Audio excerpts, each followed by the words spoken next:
Category میں شمار کرنے کی کوشش کرتا ہوں.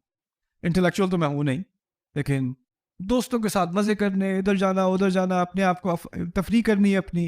اور پھر ایک دم سے ہی اللہ تعالیٰ نے ایک رات بس خواب دکھا دیا. کیا عجیب.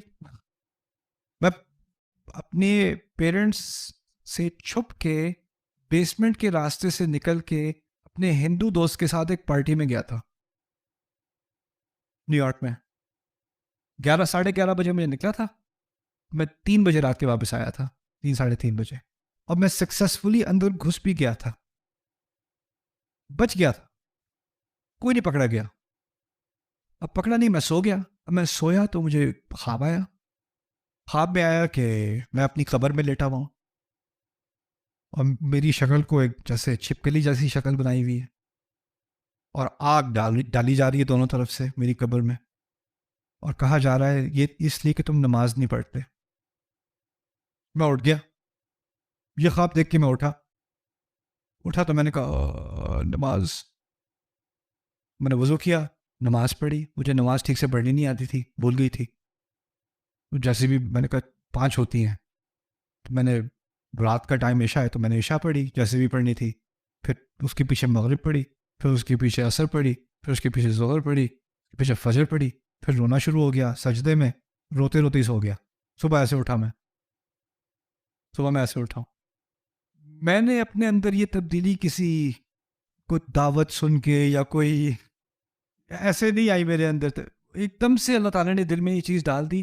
اب اگلے دن میرے سارے دوست وہی ہیں جو پچھلے دن تھے، میرا ماحول وہی ہو جو ہمیشہ سے تھا. لیکن پتہ نہیں کیوں یار میں ذرا ہٹ کے کونے میں جا کے میں نماز پڑھ لوں، جیسے بھی پڑھ لوں، الٹی سیدھی وضو کے بغیر جیسے بھی پڑھ لوں. پھر میرا ایک دوست مجھے ملا، اس کے کچھ 6 مہینے بعد پھر نماز کا جوش اتر گیا کچھ عرصے بعد نا، پھر اتر گیا، فیور اتر گیا. پھر اس کے بعد کالج گیا تو کالج میں ایک دوست ملا، تو اس نے، لمبی کہانی تو نہیں بتاؤں گا آپ کو، اس نے، میں ٹرین لے کے گھر جایا کرتا تھا، اس کے پاس گاڑی تھی، گاڑی بھی لیکسس تھی، تو اچھا دوست تھا.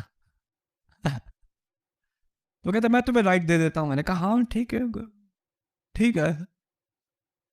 تو اس نے رائڈ دینا شروع کر دیا. ہماری گپ شپ ہوتی تھی رستے میں. ایک دن مغرب کا ٹائم ہو گیا، رستے میں کہتا ہے تم برا نہ مانو تو میں ذرا گاڑی روک لوں. یہ نہیں کہا نماز پڑھ لوں، کہتا ہے گاڑی روک لوں. میں نے کہا روک لو، میرے کون سے پیسے خرچ ہوتے ہیں. اس نے روکی، کسی مسجد کے سامنے گرین پوائنٹ پہ روکی. اندر گیا، لوگ نماز پڑھنے جا رہے ہیں. میں نے کہا یار تو شرمندگی ہوتی ہے، میں بھی جاتا ہوں. تو میں گیا، میں نے جوائن کیا تیسری رکعت میں. تیسری رکعت میں اگر آپ نماز جوائن کرتے ہو اور امام سلام پھیرتا ہے تو آپ کیا کرتے ہو؟ کھڑے. میں بیٹھا رہا، میں نے سب کے ساتھ سلام کر دیا. میرے ادھر لوگ کھڑے، میں بھی بیٹھا ہوں. آہستہ آہستہ پھر سے نماز پڑھنی سیکھنی شروع کی. پھر اس نے مجھے امام سراج سے انٹروڈیوس کروایا، اور لوگوں سے انٹروڈیوس کرایا، اسی دوست نے. بعد میں جا کے پتہ چلا وہ حافظ قرآن بھی تھا.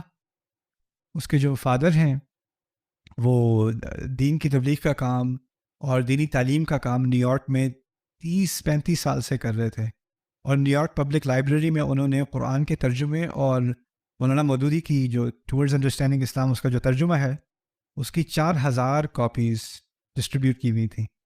جتنی خدمت اس فیملی نے نیو یارک میں دین کی ہے نا، شاید ہی کسی فیملی نے کی.